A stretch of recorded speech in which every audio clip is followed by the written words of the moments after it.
4박 5일간의 포상휴가를 받아 고속버스 터미널에서 택시를 타고 곧장 집으로 가는 길이었다. 현관문을 열자마자 눈에 띈 것은 낯선 하이힐 한 켤레였다. 손님이 온 듯 싶었다. 거실로 들어서자 낯선 여성의 모습이 보였다. 그녀는 긴 생머리에 170cm는 되어 보이는 훤칠한 키, 배우 김하늘을 떠올리게 하는 미모를 가진 아줌마였다. 순간 눈이 멈췄다. 알고 보니 엄마의 고향 동생 현숙 이모였다. 그녀는 23살에 결혼해 서울에서 살다가 1년 전 남편과 사별하고 최근 부산으로 내려와 보험 일을 시작했다고 했다. 어머, 내가 정태구나? 정말 많이 컸다. 그녀가 반갑게 말을 걸며 다가오더니 다짜고짜 나를 안았다.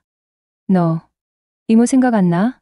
유치원 다닐 때 놀이공원도 같이 가고 그랬는데. 현숙 이모? 그래, 나 현숙 이모야. 과거 엄마가 아프셨을 때 21살이던 현숙 이모가 잠시 우리 집에 머물렀던 기억이 어렴풋이 떠올랐다. 그때도 그녀는 밝고 활달했었다. 그녀는 내 모습을 유심히 살피며 감탄했다. 정태야, 완전 상남자가 다 됐네. 이렇게 다부진 체격에 키도 훤칠하고, 어머, 손도 엄청 크네. 여자들이 참 좋아하겠어. 호호.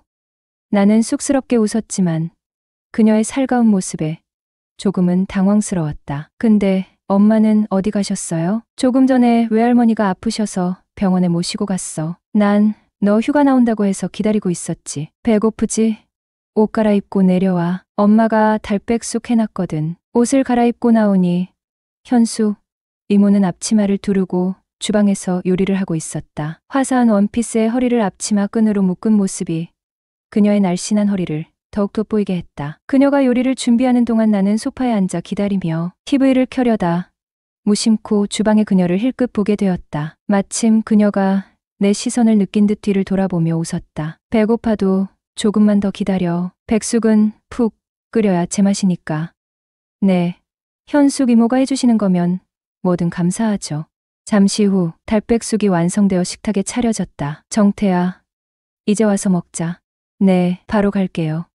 식탁에는 모락모락 김이 오르는 백숙과 정갈한 반찬들이 차려져 있었다. 배고픈 나머지 무심코 말했다. 희야, 소주 한 잔 있었으면 딱이겠네요. 그래, 그럼 한 잔 할래? 네, 같이요? 아, 운전하셔야 되죠. 후, 그렇지. 하지만 한 잔 정도는 괜찮아. 냉장고에서 소주를 꺼내 식사와 함께 마시기 시작했다. 현숙 이모도 2잔 정도 기분 좋게 마셨고 우리는 자연스러운 대화를 이어갔다. 너 마지막으로 본 게 초등학교 입학할 때쯤인 것 같은데 이모 기억나? 나는 약간 쭈뼛거리며 대답했다. 사실 현숙 이모 미모가 워낙 출중하셔서 기억이 나요. 서울로 시집 가신 현숙 이모 아니에요? 어머, 아직까지 날 기억한다고? 그리고 내가 예뻐서 기억난다고? 넌 어쩜 말도 이렇게 이쁘게 하니? 사실 나는 그녀를 전혀 기억하지 못했다. 하지만 엄마가 가끔 서울에서 그녀에게 신세를 졌다는 이야기를 들었기에 얼추 맞춘 것뿐이었다. 그녀는 내 대답에 약간 들뜬 듯 보였다. 너 휴가 동안 뭐 할 계획 있어? 날도 더운데 그냥 집에서 게임이나 하려고요. 여자친구는 없어? 정태 같은 애인 둔 여자는 참 좋겠다 싶었는데. 입대하고 얼마 안 돼서 고무신 거꾸로 신더라고요. 어머, 그랬구나. 나도 지금은 혼자야. 우리 같은 처지네. 호호. 식사를 마친 후 그녀는 설거지를 자청했다. 나는 식탁에 앉아 그녀의 뒷모습을 바라보다 그녀의 말에 놀랐다. 왜 자꾸 쳐다봐? 민망하게. 설거지 처음 봐? 아, 죄송해요. 근데 어떻게 아셨어요? 호호. 자꾸 내 따가운 시선이 내 등에 꽂히던데. 그녀가 농담을 던지자 나도 대담해졌다. 등에만 꽂혔나요? 뭐라고? 잠시 정적이 흘렀지만 그녀는 이내 웃으며 말했다. 하기야, 등만 따끔거리는 건 아니네. 현숙 이모는 헤어지며 전화번호를 주며 말했다. 언제든 연락해. 만나서 밥도 먹고 얘기도 나누자. 그렇게 나와 현숙 이모의 새로운 인연이 시작되었다.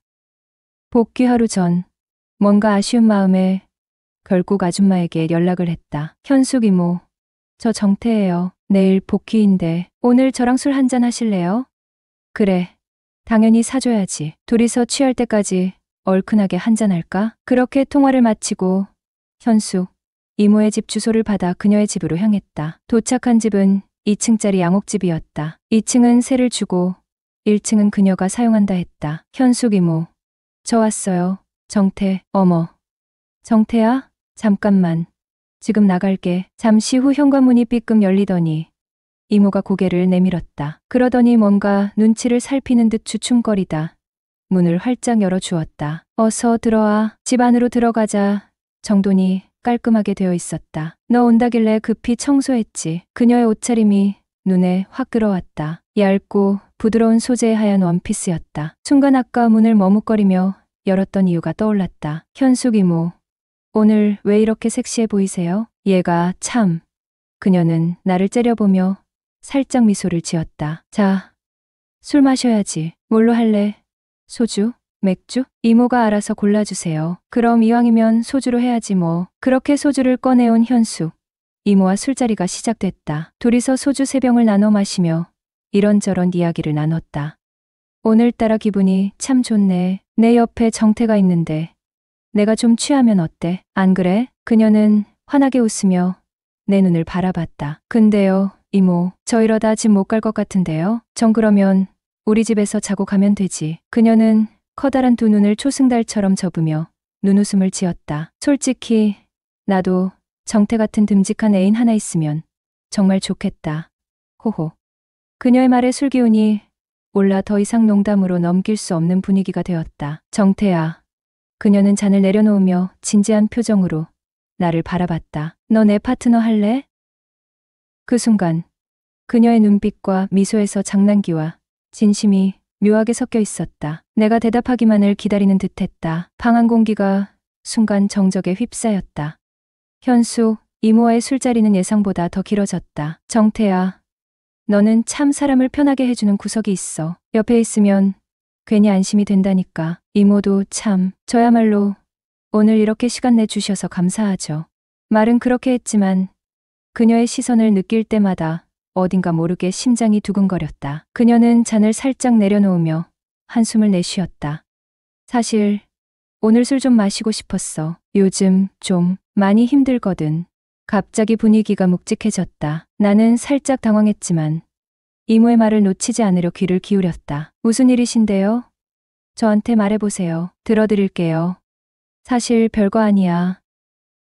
그냥 혼자 지내는 게 생각보다 외롭더라. 남들 다 가족이니 연인이니 하면서 살고 있는데 나는 아직도 여기 이렇게 혼자니까 내가 뭘 잘못 살았나 싶기도 하고. 현숙 이모는 잠시 고개를 떨구며 잔을 만지작거렸다. 지금처럼 제가 옆에 있잖아요. 그 말에 그녀는 고개를 들어 나를 바라봤다. 정태야, 내가 그렇게 말해줘서 진짜 위로가 된다. 이모, 제가 더 자주 옆에 있을게요. 이모가 외롭다고 느끼지 않게. 너 참 사람 심장을 쿵쾅거리게 한다. 나이 먹고 이런 기분 오랜만이다. 그녀는 웃었지만 눈가에는 작은 눈물이 맺혀 있었다. 제가 파트너 되어드릴게요. 뭐, 나 놀리는 거 아니지? 아닌데요. 현숙 이모는 장난이었어요? 나는 장난 반, 진심 반이었었지. 전 그냥 진심인데요. 그럼 나야 좋지. 미소를 지으며 눈을 마주쳤다. 둘 사이에 잠깐의 침묵. 그러나 묘하게 따뜻한 공기가 흐른다. 그럼 오늘부터 제가 이모 파트너 하겠습니다. 외롭다는 말 못하게. 현숙 이모는 웃으며 고개를 끄덕였다. 좋아. 그럼 우리 오늘부터는 파트너다. 안녕하세요. 저는 대학 2학년을 마치고 군입대를 하게 되었습니다. 당시 1년 넘게 만나던 여자친구와 손가락을 걸며 약속을 했었죠. 제대하고 나올 때까지 딴 생각 안 하고 2년을 기다리겠다는 굳은 약속이었습니다. 그러나 100일 휴가 때 상황은 예상과 달랐습니다. 설레는 마음으로 그녀에게 전화를 걸었는데 돌아온 반응은 싸늘했습니다. 오빠, 휴가 나왔구나. 단답형의 대답에 어리둥절했지만 얼굴을 보고 나면 달라질 거라고 믿었습니다. 오늘 어디서 볼까? 오빠 편한 대로. 그렇게 어색한 대화 끝에 약속을 잡았지만 결국 그녀의 마음은 이미 저와 멀어져 있었습니다. 친구를 통해 알게 된 사실은 충격적이었습니다. 군대 간 사이 복학생 선배와 양다리를 걸치고 있었다는 것. 그녀는 결국 100일 휴가 중 전화로 이별을 통보했고 저는 한동안 그 충격에서 벗어나지 못했습니다. 군 생활 동안 휴가를 나와도 할 게 없었습니다. 집에 틀어박혀 게임을 하거나 시간을 흘려보내며 제 삶을 돌아보게 되었습니다. 입대 전 내 삶이 이렇게 무의미했나?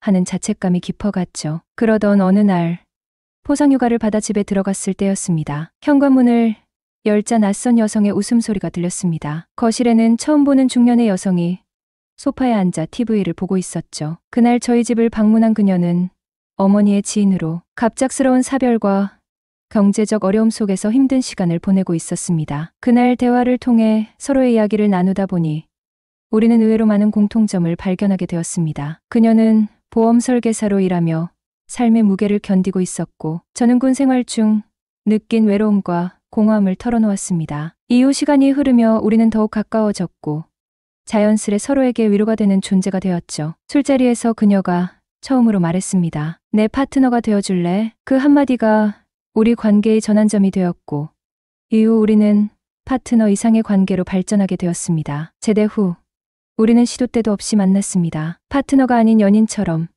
함께 시간을 보냈습니다. 그렇게 만난 시간이 벌써 5년. 저는 어느덧 27살이 되었고 그녀는 43살이 되었습니다. 처음엔 꺼림칙한 마음이 없었다면 거짓말이겠지만 시간이 지나면서 그런 감정은 점점 사라졌습니다. 오히려 그녀와 함께하는 시간이 자연스러워지고 익숙해지면서 편안함을 느끼게 되었죠. 얼마 전 그녀가 조심스럽게 제안했습니다. 우리 딸이 대학생이 되면 내가 우리 집으로 들어와 같이 살아보는 건 어떨까? 이제 저는 그 제안을 받아들일지 진지하게 고민하고 있습니다. 우리 관계가 더 나아갈 수 있을까요?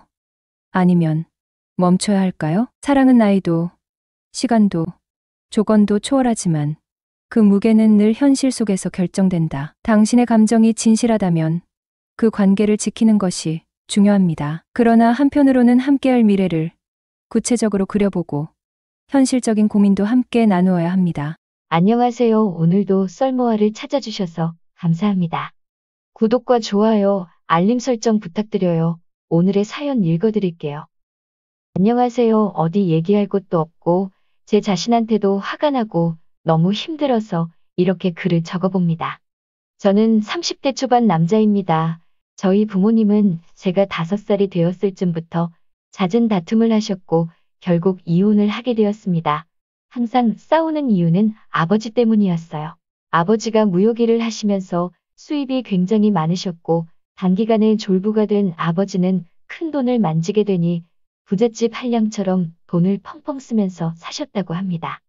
매일같이 비싼 주점에서 여자를 불러 술을 마시고 다니셨고 젊은 여자들이랑 바람 피우는 게 일상이었고 불륜녀가 집에 찾아와서 저희 어머니랑 머리채 잡고 싸우기도 하고 상대방 여자 남편이 집에 찾아와 난동을 부리기도 하는 나날이었다고 합니다.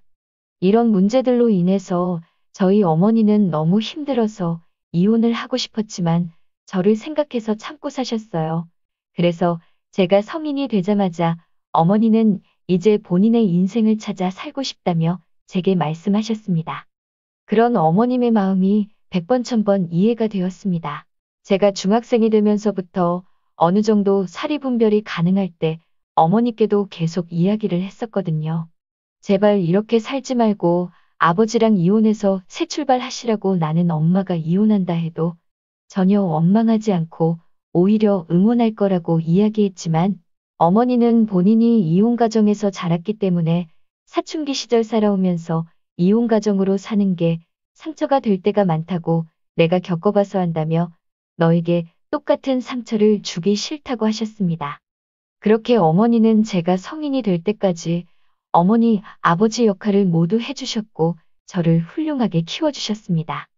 제가 20살이 되던 해에 아버지와 어머니는 합의 이혼을 하셨고 살아오면서 본인이 지은 죄가 많다고는 생각하셨는지 어머니께 위자료를 두둑히 챙겨주셨습니다.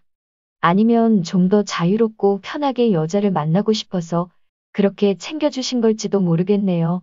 그렇게 어머니는 이제는 편하게 돈 쓰며 살아가고 싶다고 하셨고 과거 생각이 안 나게 어머니가 평소 많이 의지하시던 이모가 계신 미국으로 떠나셨습니다. 어머니는 저도 함께 가자고 했지만 저는 이제 막 대학 생활을 시작하였고 타지가 아닌 타국은 겁이 났어요.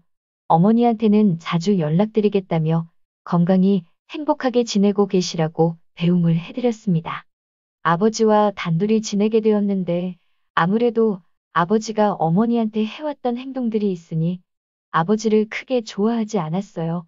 그렇다 보니 조금 어색한 관계였습니다. 사춘기 학창시절 매일같이 싸우고 여자를 만나는 아버지 때문에 저도 반항을 하며 질 나쁘게 놀기도 했고 아버지랑은 얘기도 잘 안 하고 삐뚤어진 생활을 했을 때 아버지가 저를 혼내셨어요. 그때 저는 아버지께 한번 크게 대든 적이 있습니다. 그 이후로 아버지도 저를 별로 신경 쓰지 않으셨고 서로 인사랑 필요한 대화만 나누고 지냈습니다. 아버지와 둘이 살게 되었지만 2층 주택집으로 크게 마주칠 일도 없었어요. 같이 집에 있더라도 각자 식사를 해결했고 그렇게 시간은 빠르게 흘러 저는 무난하게 대학 생활을 했고 1학년을 마치고 군대 입대를 앞두고 있었습니다. 아버지께 이제 곧 군입대 예정이라고 따로 얘기하지 않았고 군대 가기 전날에 그냥 저 내일 군대 가요라고 했더니 아버지가 놀라서 왜 그런 얘기를 이제 하냐고 큰 목소리를 내시더라고요. 빨리 옷이나 챙겨 입으라며 아버지가 나가자고 해서 성인이 된 이후로는 아버지와 이렇게 밖에 나가는 게 처음이었습니다. 아버지가 미용실로 데리고 가셨고 머리를 밀었습니다. 처음으로 아버지랑 외식도 함께 했습니다. 아버지는 내일 입대 해야 되니까 간단히 한잔 하자고 하셨어요. 대학에 들어가고 나서 술을 그렇게 많이 마셨는데 입대를 하루 앞두고 생애 처음으로 아버지와 단둘이 술을 마셨습니다. 술이 한두 잔 들어가니 아버지는 취기가 도셨는지 아니면 이제 제가 군대를 가서 그러는 건지 속에 있는 이야기를 하시더라고요.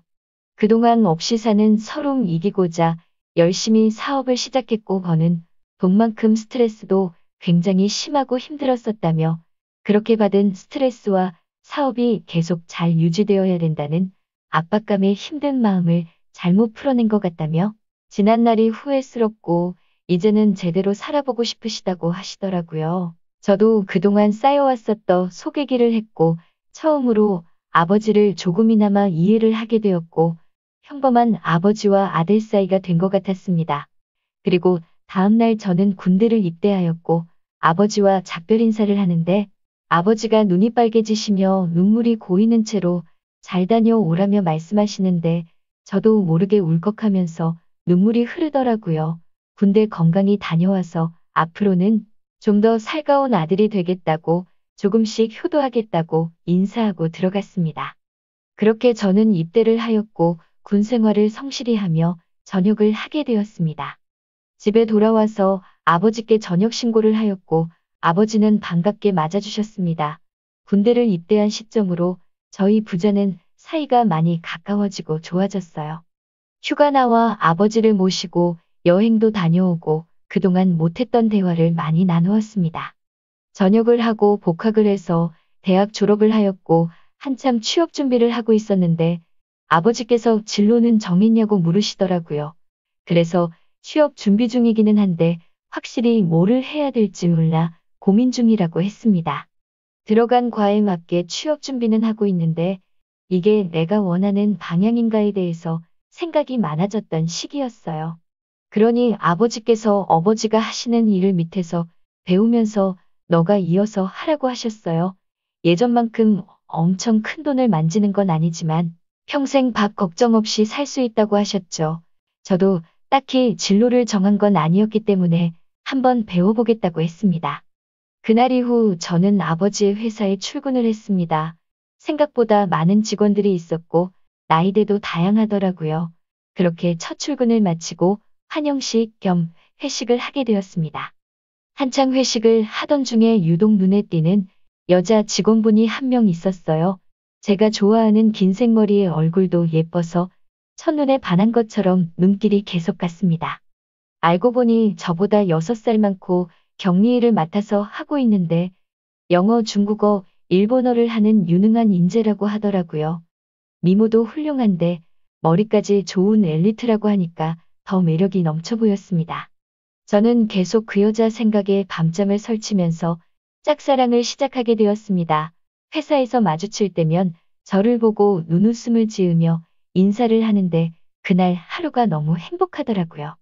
회사 직원들은 제가 사장 아들인 걸 알고 있었습니다.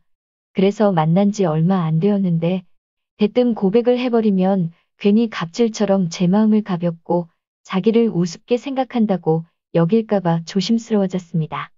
차근차근 다가가기 위해 노력했어요. 저는 그녀에게 회계 쪽 일도 좀 배우고 싶다면서 다가갔습니다.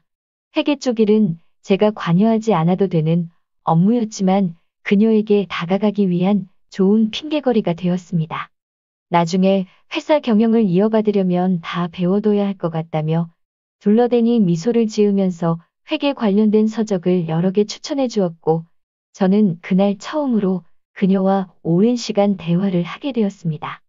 그렇게 그녀와 조금씩 가까워지는 건가 생각을 했고 김칫국을 마시며 혼자 즐거운 상상을 하고 있었어요. 그러던 어느 날 아버지께서 저를 부르시더라고요. 아버지는 이런 말을 해서 미안하고 면목 없지만 진지하게 들어달라고 하셨습니다. 그래서 저는 무슨 일이시길래 이렇게 진지해지셔서 말씀하시지 생각하며 무슨 일이냐고 여쭤봤습니다. 아버지는 본인이 지은 과거가 있기 때문에 앞으로는 너와 둘이서만 평생을 함께 지내려고 했는데 자꾸만 눈에 밟히고 아른거리는 여자가 있어서 만남을 가지게 되었고 함께 하고 싶다고 하시더라고요. 아버지도 어머니와 이혼한 지 오래되셨고 많이 변하셨기 때문에 이전과 같은 실수는 하지 않으실 거라고 생각했고 저도 짝사랑하며 미래를 꿈꾸는 여자가 있었기에 아버지 마음을 이해할 수 있었습니다. 아버지께 아버지도 아버지의 인생이 있는 거니까 아버지 마음과 결정을 존중한다고 말씀드렸어요. 그러자 아버지는 제 손을 꽉 잡으시면서 정말 어떻게 말을 꺼내야 할지 망설여지고 걱정되었다면서 너랑 가까워져서 나름 행복하게 잘 살고 있는데 괜히 또 마음을 닫고 돌아설까봐 걱정이 많이 되셨다고 하더라고요. 그런 모습을 보니 제가 그동안 아버지한테 알게 모르게 상처를 많이 드렸구나 싶었습니다. 그래서 저는 아버지께 더 이상은 제 눈치 보지 마시고 연애도 하시고 재혼하셔도 된다고 말씀드렸습니다. 그리고 새어머니가 생기면 저도 진짜 친어머니 모시듯이 할 테니 걱정 마시라고 했습니다. 며칠 뒤 주말에 집에서 쉬고 있었는데 아버지께서 새어머니가 될 사람을 소개시켜주고 싶다며 저를 부르셨어요. 그래서 저는 아버지가 말씀하신 약속 장소로 나갔습니다. 뒷모습만 봐도 뭔가 어려 보이면서도 세련된 옷을 입은 여자가 아버지 옆에 앉아 있더라고요. 다가가서 인사를 하려고 하는데 얼굴을 보는 순간 누가 모든 것을 멈추는 마법을 부린 것처럼 세상이 멈춘 듯 했습니다. 제가 짝사랑하는 그 여자가 앉아 있었어요. 순간 설마 아버지가 소개시켜준다는 사람이 이 여자인가부터 시작해 일 때문에 잠시 들린 거겠지 아닐 거야 하며 잠깐의 그 짧은 시간 동안 온갖 생각을 했습니다.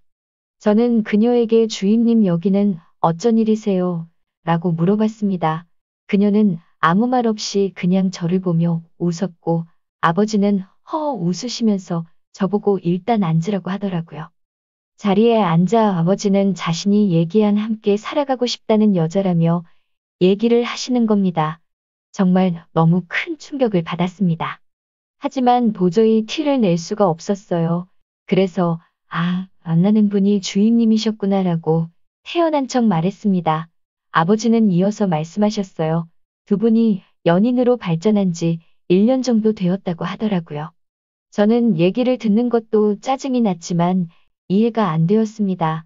아버지와 나이 차이가 무려 20살이나 나는데 어떻게 둘이 만나지? 라는 생각을 했습니다. 어디 막장 드라마에서나 보던 일이 제게 생겼습니다. 솔직히 저 혼자 한 짝사랑이었지만 아버지랑 만난다고 하니 순간 꽃뱀인가란 생각도 들더군요. 그래서 저는 만난 지 1년밖에 안 되는데 결혼을 생각하시는 건 너무 급한 거 아니냐고 하자 아버지는 언제 죽을지도 모르는 인생인데 이제는 모두 내려놓고 우리 셋이 행복하게 살고 싶다고 하시더라고요. 그러면서 너가 무슨 생각하는지 안다고 만나자고 한 것도 결혼을 해서 함께 하자고 한 것도 다 자기가 먼저니 혹시라도 이상한 오해는 하지 말라며 말씀하시더라고요. 정말 너무나도 황당하고 슬프고 화까지 났습니다.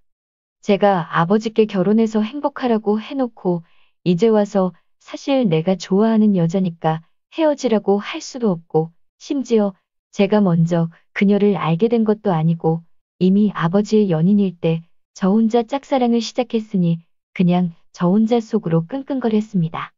더 이상 일을 키우고 싶지도 않고 뭐라 할 수도 없는 상황이라 저는 단념하고 두 분 결혼을 받아들이기로 했습니다. 그렇게 두 분은 결국 결혼을 하게 되었고 저는 그날 이후로 정말 신들린 연기자가 된 마냥 모두를 속이고 연기를 하면서 지냈습니다. 하지만 제가 약속드린 것과 달리 저는 두 분이 결혼하고 나서 새어머니께 어머니라는 말이 나오지 않아 차마 어머니라 부르지 못했고 두 분이 결혼하고부터는 삶의 의욕을 잃었습니다.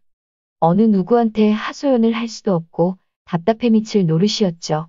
그래서 일에만 몰두했고 집에 잘 들어가지 않고 회사 근처에 오피스텔을 넣으며 어쨌든 두 분도 신혼이신데 두 분이서 알콩달콩 사시는 재미 느끼시라고 나왔습니다. 미친 듯이 일에만 몰두하다 보니 시간은 쉴 새 없이 흘러갔고 두 분이 결혼한 지도 3년 정도 흘렀을 때였습니다. 집에 잘 들어가지 않다가 필요한 게 있어서 저는 거의 몇 달 만에 집에 들어갔습니다. 근데 현관문을 열고 들어서자마자 집안에서 술 냄새가 진동했어요. 저는 초저녁부터 두 분이서 술파티라도 하시나 싶어 부엌 쪽으로 가보니 새어머니 혼자서 양주를 드시고 계시더라고요. 게다가 언제 마신 건지 빈 술병들이 잔뜩 놓여 있었습니다. 저는 이게 무슨 일인가 싶어서 물었습니다. 도대체 이게 무슨 일이냐며 왜 이렇게 술을 드시고 계시냐고 했습니다. 그러자 새어머니는 저를 보더니 갑자기 펑펑 우셨어요. 저는 너무 당황했고 옆에 앉아 자초지정을 들었습니다. 아버지는 천성을 버리지 못했는지 또다시 새어머니를 두고 바람을 피우셨던 겁니다. 우연히 아버지가 바람 피는 걸 목격한 새어머니는 아버지에게 따져 물었고 아버지가 계속해서 추궁하는 새어머니의 뺨을 때리셨다고 하더라고요. 정말 그 얘기를 듣는데 너무 열이 받았습니다. 정말 변했다는 아버지를 믿었기에 배신감도 컸고 제가 사랑했던 여자를 어이없게 떠나보냈는데 이렇게 불행하게 하려고 결혼을 했나 싶었습니다. 너무 화가 나고 억울했어요. 나면 이 여자 눈에서 눈물 안 나게 행복하게 해주면서 잘 살 수 있었을 텐데 아버지가 원망스러웠습니다. 아버지는 그렇게 집을 나가셨고 일주일 넘게 연락이 안 된다고 하더라고요. 저는 술에 찌들어서 울고 있는 새어머니를 혼자 두고 갈 수가 없었습니다. 새어머니 옆에서 같이 양주를 마시기 시작했습니다. 끓어오르는 분노를 삭히기 위해 계속 술을 마셔댔고 결국 저는 술에 너무 취한 나머지 새어머니께 결코 해선 안 된 말을 해버리고 말았습니다. 사실 무덤까지 가져가려 했는데 내가 많이 좋아했었다고요. 첫눈에 반했었다고요. 그래서 상관없는 회기를 핑계대며 친해지고 싶었고 이제 많이 가까워진 것 같아 고백하려 했는데 아버지의 연인이라는 걸 알아버렸다고 말해버렸습니다. 새어머니는 그동안 정말 전혀 몰랐다면서 그동안 혼자 많이 힘들었겠다며 그래서 집도 나간 거냐고 눈치 없이 상처 준 것 같아서 미안하다며 제 손을 잡았습니다.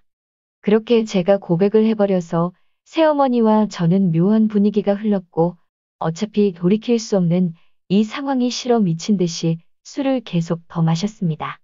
술을 계속 먹어서 눈에 뵈는 게 없어질 쯤 우리 둘은 누가 먼저라 할 것도 없이 키스를 했습니다.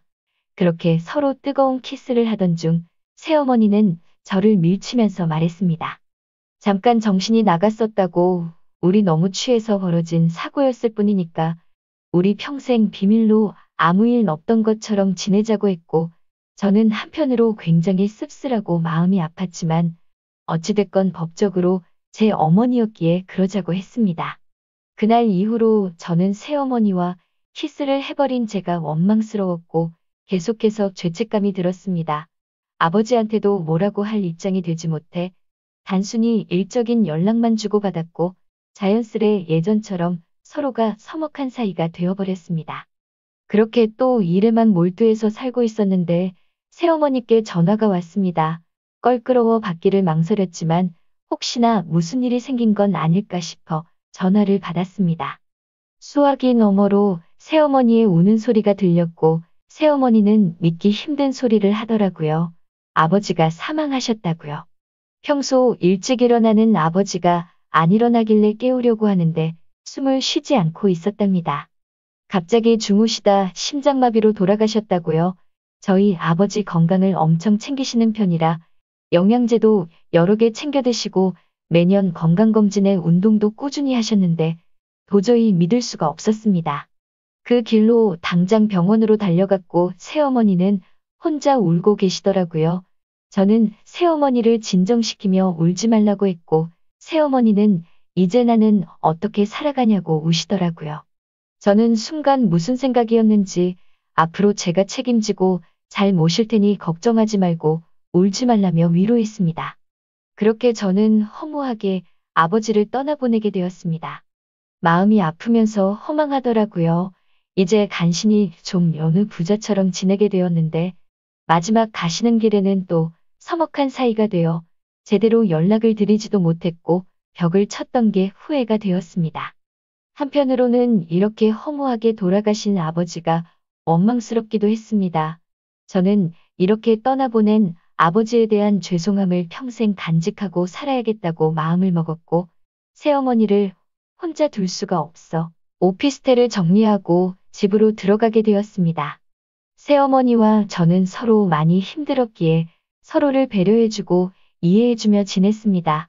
그러다 며칠 전 또 다시 돌이킬 수 없는 사건이 일어났습니다. 새어머니는 친구들과 모임이 있다고 나갔고 저는 혼자 집에서 맥주를 마시면서 TV를 보다가 잠이 들었습니다. 그런데 자고 있는데 누군가 키스를 하길래 깜짝 놀라서 눈을 떴습니다. 새어머니가 제게 키스를 하고 있었어요. 저는 얼른 밀치면서 저희 다시는 돌이킬 수 없는 실수하지 않기로 하지 않았냐고 하니 술에 취한 새어머니는 그때 키스를 한 이후로 계속 제 생각이 나서 미칠 것 같다고 하더라고요. 아버지가 바람을 피우고 힘들 때 그때 그 키스와 내가 했던 말이 자기한테는 큰 위로가 되었다고요. 아버지 돌아가시고 자기 평생 책임지겠다고 한 거 잊었냐고 하면서 울더라고요. 울고 있는 새어머니를 보니 예전에 제가 사랑했었던 감정이 되살아나면서 심장이 두근대기 시작했습니다. 저는 앞으로 우는 일 없게 해주겠다며 끌어안았고 저희는 그렇게 남들이 상상할 수 없는 말도 안 되는 사이가 되어버렸습니다. 아버지가 돌아가시자 남겨진 새어머니와 연인이 된 아들이라니 정말 막장의 폐륜이 따로 없죠.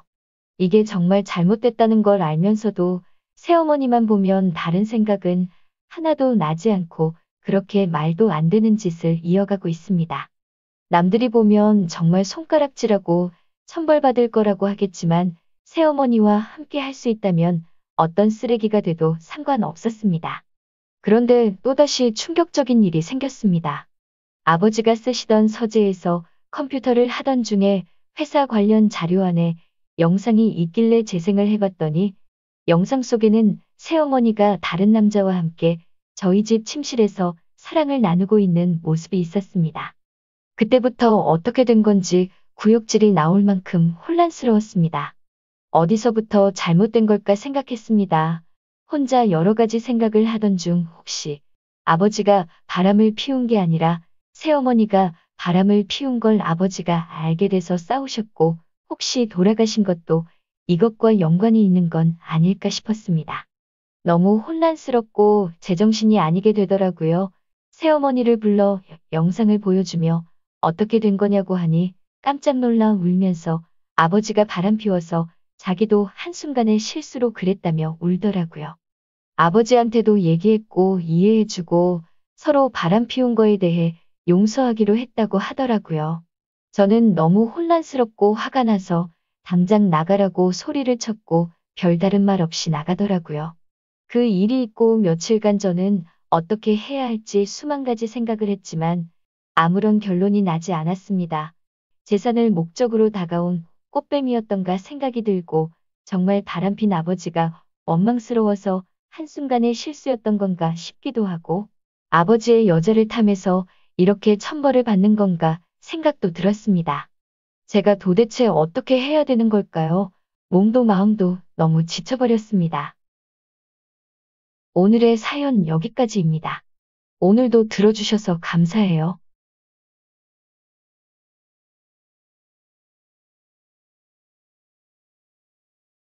저는 그날 처음으로 여자가 되었습니다. 남편에게서는 느끼지 못했던 감각이 깨어났고, 이런 느낌을 받을 수 있다는 것이 너무도 신기했어요. 사위에게 둘이 있을 때는 제 이름을 불러달라고 했습니다.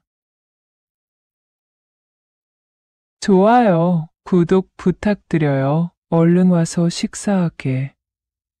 언제나 나는 기분 좋은 목소리로 사위를 부릅니다. 얼굴에 수많은 주름과 처진 피부를 가지고 있지만 여자로서 예쁘게 보이려 합니다. 주책으로 보일 수도 있겠지만 그렇게 하고 싶어집니다. 저는 60이 넘은 나이예요. 대학 교수이고 강단에 서는 일도 얼마 남지 않았습니다. 딸이 하나 있는데 저희 딸은 박사 과정을 밟기 위해 외국에 나가 있고 저는 사위를 데리고 살고 있지요. 남편이 하늘나라로 간 지가 5년이 넘었습니다. 남편은 워낙 체력이 약한 사람이었기 때문에 밤에 저희 방에 찾아오는 일은 1년에 몇 번 되지 않았습니다. 저도 남편을 상대로 별 욕구가 생기지 않아서 불만은 없었지요. 남편과 저는 각방을 썼습니다. 남편이 하늘나라로 가기 전 10년간은 남편이 밤에 제 방으로 가끔 찾아오던 일도 전혀 없었어요. 그래도 저는 아무런 불만이 없었습니다. 다들 그렇게 하고 사는 줄만 알았지요. 사위는 인물도 훤칠하고 얼굴도 잘생겼습니다. 키도 크고 근육질의 몸을 가지고 있지요. 공부도 잘해서 1년에 논문을 몇 개씩 쓰는데 운동에 쓸 시간이 어떻게 생기는지 모르겠습니다. 저는 사위를 어렸을 때부터 봐왔어요. 사위는 저희 동료 교수이자 친구의 아들이거든요. 그래서 저희 딸과 사위는 어렸을 때부터 가끔 보게 되었고, 성인이 되어 둘이 만남을 이어가다가 결혼을 하게 된 것이었죠. 사위는 성격이 강한 저희 딸에게 참 자상하게 대해주는 사람이에요. 제가 딸을 잘못 가르친 것인지 딸은 가끔 사위에게 함부로 하는 경우가 있었습니다. 그래도 사위는 자기 아내에게 한 번도 정색을 하지 않았어요. 남편과 함께 살아온 마당 넓은 2층 집에서 살고 있는데 딸과 사위는 1층에서 살고 저희는 2층에서 살았습니다. 딸이 결혼해서 1층에 살기 시작하면서 2층에 따로 출입문을 만들었지요. 딸 가족의 사생활을 지켜주기 위함이었습니다. 저희 딸이 외국으로 유학을 간 후 사위와 저는 둘이 한 집에서 지냈지만 다른 층에 살고 있었기 때문에 서로의 사생활이 보호되고 있었지요. 그렇게 지내던 중 몇 달 전에 일이 터져버렸습니다. 학교에서 강의를 마친 저는 교수실에서 학생들 성적 정리를 하고 있는 중이었는데 고등학교 동창에게 전화가 오더군요. 가끔 동창회에서 보던 친구였는데 제가 50이 넘은 후에는 동창회에 잘 나가지 못해서 그 친구를 거의 10년간 못 보고 지냈습니다. 그 친구는 저희 집과 멀지 않은 곳에서 식당을 운영하고 있는 친구였어요. 그 친구는 저녁을 함께 하자고 해서 만나게 되었습니다. 친구와 식사를 하며 얘기를 하다가 친구는 놀라운 얘기를 하더군요. 머뭇거리다 꺼낸 친구의 말은 정말 놀라웠습니다. 그 친구 말이 저의 사위가 바람이 난 것 같다는 것이었어요. 친구는 자기가 운영하는 식당 옆 모텔에 사위가 들어가는 것을 봤다고 하더군요. 모텔에 저는 의아스러운 질문을 던졌고 친구는 자기가 봤던 것을 저에게 증언해 주었습니다. 사위가 어떤 여자와 오후에 그 모텔에 들어갔다가 저녁 무렵이 되어서야 나오더랍니다. 저는 심장이 철렁 내려앉았지만 애써 침착하려고 노력했어요. 저는 친구에게 이 얘기는 비밀로 해달라고 부탁했습니다. 친구는 내가 비밀로 하려고 너랑 만나자고 한 거잖아. 모르겠니? 이렇게 말하길래 저는 안심했지요. 저는 친구와 헤어지고 집으로 돌아와서도 한참 멍하게 있었습니다. 내 딸에게 그렇게 자상하게 대해주는 사위가 불륜을 하긴 그 젊은 나이에 와이프와 떨어져 살고 있으니 넘치는 힘을 주체할 수 없었을지도 모르지. 이런 생각도 들었고 한편으로는 친구가 잘못 본 것이었으면 좋겠다는 생각도 들었습니다. 한동안 저의 사위를 살펴보았지만 사위는 불륜을 저지를 사람 같지 않았어요. 시간이 지날수록 마음이 복잡해지더군요. 그가 다른 여자를 안고 있는 모습이 그려지면 너무도 화가 났고 또 한편으로는 누군가가 이 사실을 알게 될 것이 두려웠습니다. 그리고 또 한편으로는 사위의 멋진 근육질에 몸매가 떠올라 얼굴이 달아오르기도 했지요. 며칠 후에 저는 친구의 식당으로 갔습니다. 마침 그 모텔 주인과 저희 친구가 친하게 지내는 사이라고 해서 저는 모텔 주인에서 사정을 설명하고 그 모텔에 들어갔어요. 그곳에는 생각보다 방이 많더군요. 모텔 주인 얘기를 들어보니 낮에 오는 손님이 엄청 많다는 것이었습니다. 저는 친구에게 확실하게 내 사위를 본 것이 맞냐고 또 물어봤고 내가 내 잘생긴 사위의 얼굴도 모르겠니?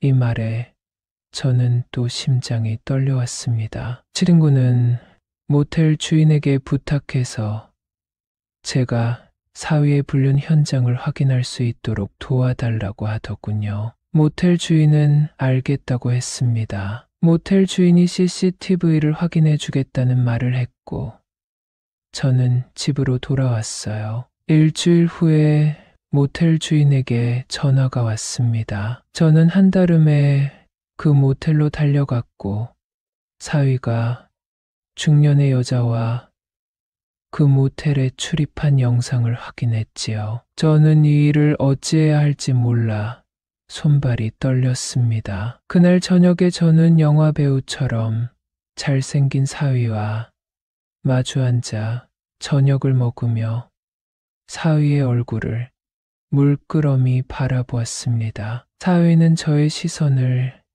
약간 부담스러워하는 것 같았어요. 저는 사위에게 단도직입적으로 물어봤습니다. 혹시 자네 영역 모텔에 간 적이 있나? 저의 물음에 사위는 당황한 표정을 지을 뿐 대답을 못하더군요. 괜찮네. 나에게만 말해보게. 사위는 순순히 고개를 끄덕였습니다. 저는 배신감에 몸이 떨렸지만 애써 침착함을 유지하며 다시 말했어요. 자네와 함께 그 모텔에 들어간 여자는 나이가 많아 보이던데. 이렇게 말했더니 사위는 고개를 푹 숙였습니다. 저는 사위에게 시간이 필요하다고 생각해서 아무 말도 하지 않고 기다리고 있었어요. 사위는 한참 후에 고개를 들고 놀라운 얘기를 했습니다. 그는 어렸을 때부터 자기의 엄마만큼 나이가 많은 여자에 대한 환상이 있었다고 합니다. 자기 엄마의 친구들 중에서 가장 아름다운 여인이 바로 저였다고 하더군요. 그래서 저희 딸과 결혼한 것 같다는 말도 했습니다. 저는 너무 놀라웠죠. 그리고 저희 사위는 더 놀라운 말을 했습니다. 그런 환상 때문에 저와 닮은 중년의 여자를 만나게 되었고, 그녀와 모텔을 드나들었다는 것이었습니다. 저는 저희 사위에게 사과를 했어요. 저도 모르게 미안하다는 말이 나오더군요. 자네가 그렇게 힘든 줄 몰랐다고. 혈기왕성한 시기에 그런 생각이 들 수도 있다고. 나는 자네를 이해할 수 있다고 말해 주었습니다. 사위는 저에게 놀라운 제안을 하더군요. 그 여자를 다시는 안 만날 테니 제가 자신의 애인이 되어줄 수는 있냐는 것이었습니다. 저는 너무 부끄러워서 얼굴이 달아오르는 게 느껴졌어요. 이모도 그동안 많이 외로웠잖아요. 그의 말에 저도 모르게 눈물이 흘렀습니다. 맞아요. 저는 많이 외로웠습니다. 남편과 결혼 생활을 하면서 남편에게 여자로서 사랑을 받아본 적이 별로 없었습니다. 아내로서, 엄마로서, 교수로서 살아온 것이 제 인생의 전부였습니다. 여자로서 사랑을 받아본 적이 없었고, 그런 것이 인생에서 중요한 것은 아니라고 믿고 살아왔습니다. 그는 저에게 그것이 서로를 위한 길이라면